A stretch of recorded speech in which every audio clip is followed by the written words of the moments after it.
ஸ்ரீமதே ராமானுஜாய நமக. தினம் ஒரு திவ்ய பிரபந்தம் தொடரிலே இன்றைக்கு 2264வது பகுதி. திருமங்கை ஆழ்வார் அருளிய பெரிய திருமடல் பிரபந்தத்தை அனுபவித்து வருகிறோம். அதிலே இன்றைக்கு 18வது பகுதி. திருநறையூர் நம்பியை தரிசிக்க சென்றேன். திருநறையூர் நம்பியையும் பிராட்டியும் பார்த்த பின்பு அவர்களுடைய அழகு அலைகளால், பெருமான் பிராட்டி என்ற இருவருடைய அழகு அலைகளாலும் அலைக்கழிக்கப்பட்டு கையும் மடலுமாக புறப்பட்டு விட்டேன். வாழலாம் என்று போன இடத்திலே தம்மிடம் இருப்பவற்றையும் இழந்து வருவாரைப் போலே எல்லாவற்றையும் இழந்து கடலில் துரும்பு அலைக்கழிக்கப்படுவது போலே வந்து சேர்ந்தேன். எல்லாம் மக்களுக்கெல்லாம் நன்மை தரக்கூடிய, மகிழ்ச்சி தரக்கூடியவையெல்லாம் எனக்கு துன்பம் தர ஆரம்பித்தன. கடல் மறிகடல், மண்ணும் மறிகடலும் மதி உகுத்த இந்நிலவின் கதிரும் எனக்கு துன்பம் தந்தன, எனக்கு வெப்பத்தை தந்தன என்று சொன்னாள். தொடர்ந்து மேலும் சொல்கிறாள், இந்த உலகில் உள்ள மகிழ்ச்சி அளிக்கக்கூடிய பொருள்களெல்லாம் அதை வரிசையாக சொல்லி அவையெல்லாம் எனக்கு துன்பம் தருகின்றன, நான் என் செய்வேன் என்று இந்த பகுதியிலே சொல்ல வருகிறார் பரகால நாயகி. தென்னன் பொதியில் செழும் சந்தின் தாதளைந்து மன்னிவ் உலகை மனம் கழிப்ப வந்து இயங்கும் தன் இளம் பூந்தென்றலும் வீசும் எரி எனக்கே முன்னிய பெண்ணை மேல் முள்முளரி கூட்டகத்து பின்னும் அவ்வன்றில் பெடைவாய் சிறுகுரலும் என்னுடைய நெஞ்சுக்கு ஓர் ஈர்வாளாம் என் செய்கேன். என் நெஞ்சை அறுக்கின்றது, ஈர்வாளாக அறுக்கின்றது என்று கூறுகிறாள் பரகால நாயகி. தென்னன் பொதியில் செழும் சந்தின் தாது அழைந்து மன்னிவ் உலகை மனம் கழிப்ப வந்து இயங்கும். தெற்கு பக்கத்தில் இருக்கக்கூடிய பொதிய மலையில் இருக்கக்கூடிய அந்த தென்றல் அங்கே வளரக்கூடிய சந்தனத்தின் மகரந்த தூள்களை அலைந்து வந்து இந்த உலகத்தை எல்லாம் மகிழ்விக்கும், மனம் கழிக்கச் செய்யும். அது எனக்கு ஈர்வாளாக இருக்கிறது. இந்நிலம் பூந்தென்றலும் வீசும் எரி எனக்கே, அந்த பூந்தென்றல் எனக்கு நெருப்பை எள்ளி வீசுவதாக இருக்கிறது. முன்னிய பெண்ணை மேல் முள்முளரி கூட்டகத்து பின்னும் அவ்வன்றில் பேடை வாய் சிறுகுரலும் என்னுடைய நெஞ்சுக்கு ஓர் ஈர்வாளாம் என் செய்வேன். வீட்டுக்கு முன்னாயிருக்கக்கூடிய அந்த பனை மரத்தின் மேல் இருக்கக்கூடிய கூட்டிலே அன்றில் பறவை தன் ஆண் பறவையை விட்ட பெண் பறவை பெடைவாய் அது சிறு குரல் எடுத்து கூப்பிடுகிறது. இனிமையாகத்தான் இருக்கிறது அந்த குரல், ஆனால் அது என் நெஞ்சுக்கு ஓர் ஈர்வாளாயிருக்கிறது, என் செய்கேன் என்கிறாள். தென்னன் பொதியில் செழும் சந்தின் தாதளைந்து மன்னிவ் உலகை மனம் கழிப்ப வந்து இயங்கும் இந்நிலம் பூந்தென்றலும் வீசும் எரி எனக்கே முன்னிய பெண்ணை மேல் முள்முளரை கூட்டகத்து பின்னும் அவ்வன்றில் படைவாய் சிறுகுரலும் என்னுடைய நெஞ்சுக்கோர் ஈர்வாளாம் என் செய்கேன்.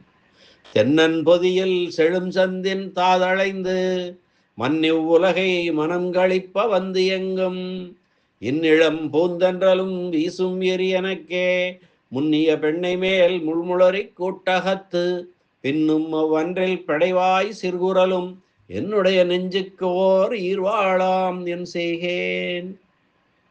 இந்த பகுதிக்கு ஞான பதவுரை பார்க்கலாம். தென்னன் பொதியில், தமிழகத்தின் தென்பகுதியை ஆளும் பாண்டி நாட்டு எல்லைக்குட்பட்ட பொதிய மலையிலே அங்கே இருக்கக்கூடிய தென்னன் பொதியில் செழும் சந்தின், செழிப்பாக வளர்ந்த சந்தன மர பூக்களில் உள்ள தாது அலைந்து மகரந்தத்தை கலக்கி கொண்டு மன்னிவ் உலகை, நிலைபெற்ற இவ்வுலகில் உள்ள மக்களை மனம் கழிப்ப, தன் மனத்தில் மகிழ்ச்சி உருமாறு செய்ய வந்து இயங்கும், இங்கிருந்து வந்து உலவுகின்ற இளம் பூ தென்றலும் இனிய மெல்லிய நெறிய தென்றல் காற்றும் எனக்கே வீசும் எரி என் ஒருத்திக்கே நெருப்பினை வீசுகிறது. முன்னிய பெண்ணை மேல் அன்றில் அதன் கூடு கட்டுவதற்கு ஏற்றது என்று கருதிய பனை மரத்திலே முள்முளரி கூட்டகத்து முட்களையுடைய தாமரை தண்டுகளால் கட்டிய கூட்டின் உள்ளே முள்முளரி கூட்டகத்து பின்னம் அவ்வன்றில் ஆண் பறவையின் அலகின் வாயலகினோடு தன் வாயலகினை கோர்த்து கொண்டிருக்கும் அன்றில் பறவையின் பெடைவாய் சிறுகுரலும் பெடையின் வாயிலிருந்து வெளிவரும் மெல்லிய ஒலியும் என்னுடைய நெஞ்சுக்கு எம்பெருமானை பிரிந்து வாடும் என் நெஞ்சுக்கு ஓர் ஈர்வாளாம் அறுக்கின்ற ஒரு வாழ் போல துயரத்தை தருகிறது. என் செய்கேன்? அந்த துயரத்திலிருந்து தப்பி உயிர் வாழ நான் என்ன செய்ய வல்லேன் என்று கேட்கிறாள். இந்த பாசுர பகுதியின் திரண்ட பொருள்: தென்னாட்டுக்கு அரசனான பாண்டியனுடைய புதிய மலையில் நெருங்கி வளர்ந்திருக்கக்கூடிய சந்தன மரங்களின் மலர்களின் தாதுக்களை அளைந்து வருவதாய் இவ்வுலகத்தவர் மனம் கழிப்ப உலவும் இந்த தென்றல் எனக்கு நெருப்பை வீசும். முன்னேயுள்ள பனைமரத்தின் மேல் முல்லையுடைய தாமரை தண்டால் செய்யப்பட்ட கூட்டில் அன்றில் பேடு ஆண் பறவையோடு அழகோடு அழகு பின்னி கூவுகின்ற சிறிய ஒலியும் என் நெஞ்சை பிளக்கும் வாளே ஆயிற்று. நான் என் செய்கேன் என்று புலம்புகிறாள் பரகால நாயகி. இந்த பகுதியில சந்து என்றால் சந்தனம் என்று பொருள். பெண்ணை பனைமரம், முளரி தாமரை, ஈர்வாள் பிளக்கின்ற வாள் என் நெஞ்சை பிளக்கின்ற வாளாக இருக்கின்றது. இந்த உலகத்தவர்க்கெல்லாம் சந்தோஷம் தரக்கூடிய மகிழ்ச்சி தரக்கூடிய பொருள்கள் எல்லாம் எனக்கு துன்பத்தை தருகிறது. ஏனென்றால் எம்பெருமானை பிரிந்து நான் வாடுகிறேன். அவனை அடைய வேண்டும். நான் மடல் எடுப்பதை தவிர வேறு என்ன வழி என்று கேட்கிறாள். இனி இந்த பகுதிக்கான வியாக்கியான சக்கரவர்த்தி பெரியவாச்சான் பிள்ளை, ஆச்சாரியர் அழகிய மணவாள பெருமாள் நாயனார் வியாக்கியானங்களுக்கான புத்தூரார் திவ்ய பிரபந்த சார விவரணம். தென்னன் பொதியில் செழும் சந்தின் தாது அலைந்து மன்னிவ் உலகை மனம் கழிப்ப வந்து இயங்கும் இன்னிளம் பூந்தென்றலும் வீசும் எரி எனக்கே. பாண்டிய மன்னனுடைய பொதிய மலையில், பொதிய மலை என்றால் மலை என்று தமிழ் இலக்கியங்கள் கூறும். அந்த மலையிலே பயிராகும் அழகிய சந்தன மரங்களின் சாரமற்ற இலை முதலானவற்றை விட்டுவிட்டு அவற்றிலுள்ள மகரந்த தாதுகளை அழைந்து கொண்டு வந்து ஆற்று வெள்ள நீரை போன்ற நிலைபேற்றையுடைய இந்த உலகம் மனநிறைவு அடையும்படியாக நல்வினை உடையவரிடத்திலே வந்து உலவுகின்ற இனியதாய் இளையதாய் நறுமணம் கலந்த தென்றல் என்னுடைய பிரிவு துயராகிய நெருப்பு தன்மேல் தாக்காதபடி சற்று விலகி நின்று நெருப்பினை என் மீது வீசிக்கொண்டிருக்கிறது. தென்னன் பொதியில் செழும் சந்தின் தாதளைந்து மன்னிவ் உலகை மனம் கழிப்ப வந்து இயங்கும் இளம் பூந்தென்றலும் வீசும் எரி எனக்கு என்மேல் நெருப்பை வீசிக்கொண்டிருக்கிறது. முன்னிய பெண்ணை மேல் முன்னே இருக்கின்ற பனைமரத்தில் கட்டப்பட்ட முள்முளரி கூட்டகத்து முல்லையுடைய தாமரை தண்டு வளையத்தால் உண்டான கூட்டிலே முள்ளாலாகிய கூட்டினுள் இருப்பதனால் பிறரை துன்புறுத்தும் இயல்பு உண்டாயிற்று என்பது கருத்து. முள்முளரி என்பது முட்களையுடைய சுள்ளிகளையும் குறிக்கும். தாமரை தண்டுகள் என்று ஒரு பக்கம் சொன்னாலும் சுள்ளிகளையும் குறிக்கும்.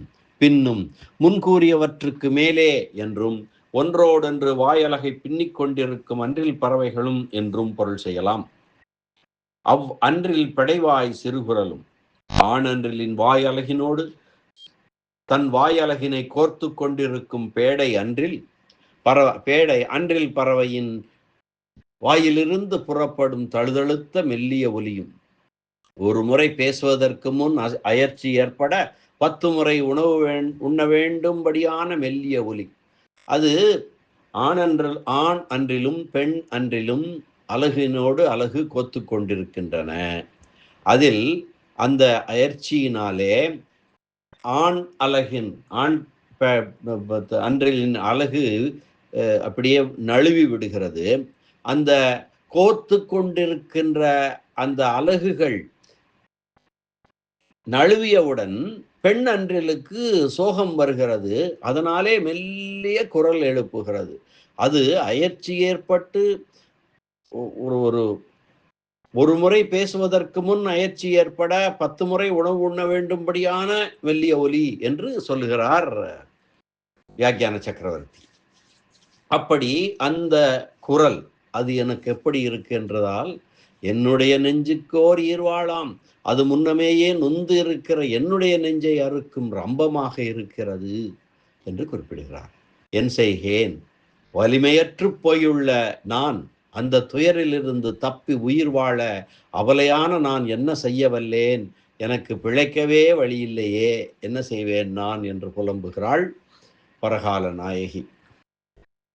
தென்னன் பொதியில் செழும் சந்தின் தாது அலைந்து மன்னிவ்வுலகை மனம் கழிப்ப வந்து எங்கும் இந்நிலம் பூந்தென்றலும் வீசும் எரியனக்கே முன்னிய பெண்ணை மேல் முள்முளரி கூட்டகத்து பின்னும் அன்றில் பெடை வாய் சிறுகுரலும் பெடைவாய் சிறுகுரலும் என்னுடைய நெஞ்சுக்கு ஓர் ஈர்வாளாம், என் செய்கேன். தென்னன் பொதியில் செழும் சந்தின் தாதளைந்து மன்னிவ் உலகை மனம் கழிப்ப வந்தியெங்கும் இந்நிலம் பூந்தென்றலும் வீசும் எரியனக்கே முன்னிய பெண்ணை மேல் முள்முளரி கூட்டகத்து பின்னும் அவ்வன்றில் பேடைவாய் சிறுகுரலும் என்னுடைய நெஞ்சுக்கோர் ஈர்வாளாம், என் செய்கேன் என்று பரகால நாயகி சொல்லக்கூடிய இந்த பாசுர பகுதி அனுபவத்தை இந்த அளவிலே நிறைவு செய்வோம். மீண்டும் அடுத்த பகுதியிலே சந்திக்கலாம். நன்றி, வணக்கம். ஸ்ரீனிவாச வெங்கடேச ராமானுஜதாசன், திருவரங்கம். எம்பெருமான் திருநறையூர் நின்ற நம்பி திருவடிகளே சரணம். அரட்டமுக்கி அடியார் செய்யம் கலிகன்றி கலியன் பரகாலன் திருமங்கையாழ்வார் திருவடிகளே சரணம். வியாக்கியான சக்கரவர்த்தி, உரைப்பெருமன்னர், பரமகாருணிகர், அபயப்பிரதராசர், ராமாயண பெருக்கர் பெரியவாச்சான் பிள்ளை திருவடிகளே சரணம். ஆச்சாரியர் அருளிச் செயலை அற்புதமாக விளக்கியவர், இரகசிய கிரந்தங்களுக்கு அருளிய அழகிய மணவாளப் பெருமாள் நாயனார் திருவடிகளே சரணம். ஆழ்வார் எம்பெருமானார் ஜீயர் திருவடிகளே சரணம்.